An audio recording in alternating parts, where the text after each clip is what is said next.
The books of 1st and 2nd Samuel. They're two separate books in our modern Bibles, but that division is due simply to scroll length. It was originally written as one coherent story. We're just going to cover the book of 1 Samuel in this video. So after Israel was rescued from slavery in Egypt, they made a covenant with God at Mount Sinai and eventually came into the Promised Land. And there, Israel was supposed to be faithful to God and obey the covenant commands. Before the book of Samuel, Judges showed how Israel failed at that task big time. It was a period of moral chaos, and it showed Israel's need for wise, faithful leaders. The book of Samuel provides an answer to that need. The book of Samuel's story focuses on three main characters: the prophet Samuel, where the book gets its name, and then King Saul, and after that, King David.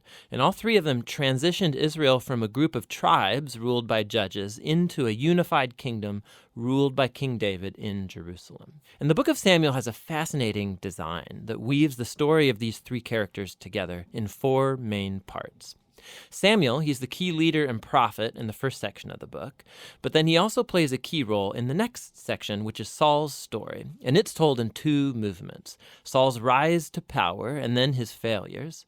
And the second part is about his downfall and his tragic death. And then the drama of Saul's demise is matched by David's exciting rise to power. And then David's story is told in two movements. First, he rides the wave of his success, followed by his own tragic failure and the slow self-destruction of his family and then his kingdom. The book concludes with an epilogue that reflects back over the whole story. So let's dive in and see how this all unfolds. Part 1 picks up from the chaos of the book of Judges, and we're introduced to a touching story about a woman named Hannah. And she's grieved because she has never been able to have children. And by God's grace, she finally has a son named Samuel. And in joy, she sings this amazing poem in chapter 2. And the poem is all about how God opposes the proud and exalts the humble, about how despite tragedies and human evil, God is working out his purposes in history. And also it's about how God will one day raise up an anointed king for his people. Now, Hannah's poem has been placed here at the beginning of the book to introduce these key themes that we're going to see throughout the whole story, like the next one. Samuel grows up and becomes a great prophet and leader for the people of Israel, at the same time that the Philistines rise to power as Israel's arch nemesis. And in this crucial battle, the Israelites get arrogant, and instead of praying and asking God for help, they trot out the Ark of the Covenant as this kind of magic trophy that will automatically grant them victory in battle. And so because of their arrogant presumption, God allows Israel to lose the battle and the ark is stolen. So the Philistines, they take the ark and they place it in the temple of their god, Dagon.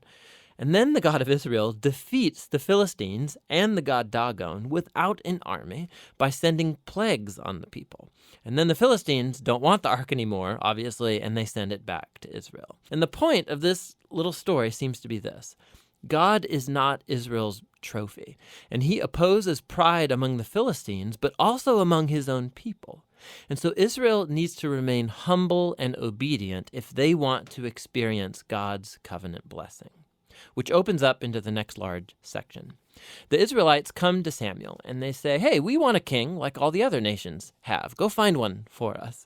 And so Samuel, he's kind of ticked off and he goes to consult with God. And God says, yes, their motives are all wrong, but if a king is what they want, give them one. And so we're introduced to the figure of Saul.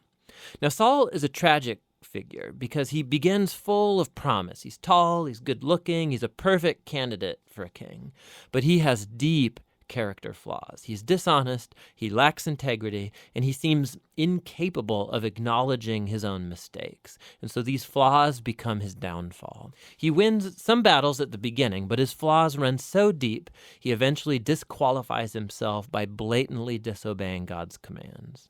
And so the aging Samuel confronts Saul and Israel. He had warned the people that they would only benefit from a king who's humble and faithful to God. Otherwise, the kings of Israel will bring ruin. So he informs Saul that God is going to raise up a new king to replace him. And so Saul's downfall begins, as God at the same time is working behind the scenes to raise up that new king. It's an insignificant shepherd boy named David.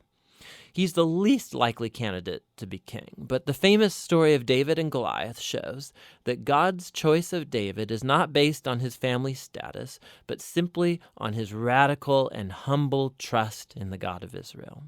And so this story embodies all of the themes of Hannah's poem. Proud Saul and Goliath are brought low, while humble David is exalted. From here, we watch Saul slowly descend into madness, while David rises to power. So David starts working for Saul as a general, and he's winning all of the battles, and he's also winning all of the fame. And so Saul gets jealous, and he starts chasing David around, hunting him, trying to kill him. David's done nothing wrong, and so David simply runs and waits in the wilderness. And here we see David's true character. He has multiple opportunities to kill Saul, but he doesn't.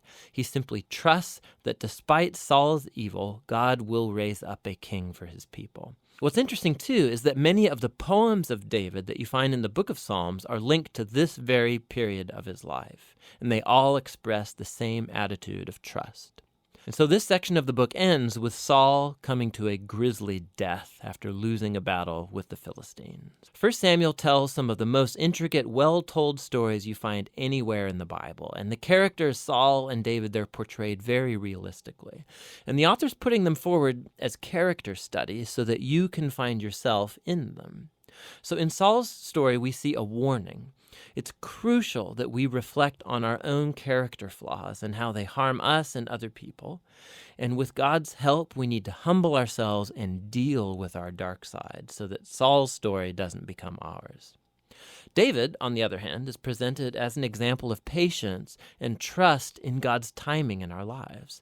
And so he's running in the wilderness, being chased by Saul. David had every reason to think that God had abandoned him, but that's not what he thinks. And so David's story encourages us to trust that despite human evil, God is working out his purposes to oppose the proud and to exalt the humble. And that's what 1 Samuel is all about.